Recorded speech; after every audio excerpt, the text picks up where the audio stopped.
Okay, so Gospel Reflection for Palm Sunday 2025.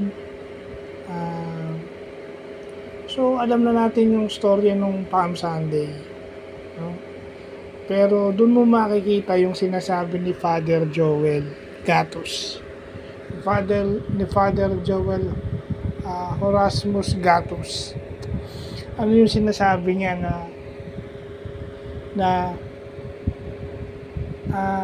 bakit pinipili ni Lord o pinipili ng Diyos yung mga complicated, yung akala natin na hindi po pwede, incomprehensible sa ating pag-iisip. Pero simple lang ang sagot ni Lord. Simple lang ang sagot ni Father Joel yan. Kasi si Father Joel instrument ni Lord. Simple lang ang sagot yan. Dahil sa Diyos, walang imposible.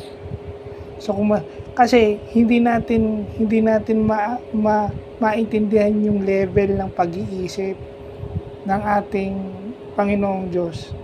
So kung ano yung imposible sa atin, posible sa Kanya. So mas pinipili niya yung hindi natin inaasahan, at may mga binanggit siya doon, di ba? Tumalo kay Goliath si David na parang batang paslit. Di ba? Yung akala nating baog na si Sarah ng anak.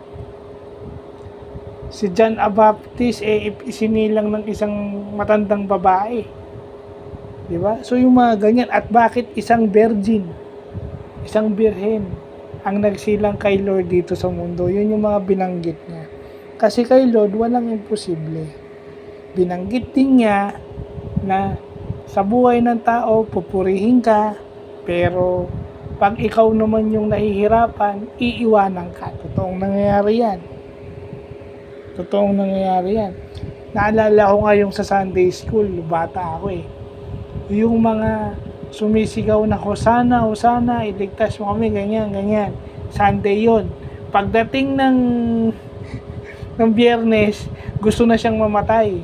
Gusto nang mabitay o mapako sa krus si Lord. Di ba? Ganun yun.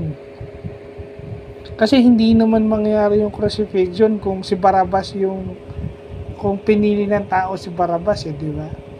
At siyempre, lumalabas din doon na mas pinipili ng tao yung may sala.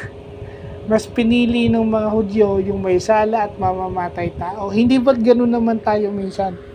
Mas pinipili natin yung hindi magandang gawa. Mas pinipili natin yun. Diba sa relationship na lang eh. Sa relationship na lang, alam nating may sabit, pero pinapatulan pa rin natin dahil ang katwiran nyo mahal nyo. Well, hindi naman sa lahat ng oras is pagmamahal yung pagpatol sa may asawa. So yun lang yung masasabi natin dyan. No? Sana nga itong Palm Sunday makapag-prepare tayo at makapag-ayuno, fasting and abstinence ngayong Holy Week. Tsaka sana bago tayo mag-beach, mag-reflect muna tayo. Siguro tapusin muna yung Holy Week. Kung pwede naman kayo mag-leave sa trabaho. Ang Holy Week para sa Diyos at hindi para sa kung saang bagay. Kasi ginagawa nyo lang dahil yun lang ang time nyo magbakasyon. So, yun lang po.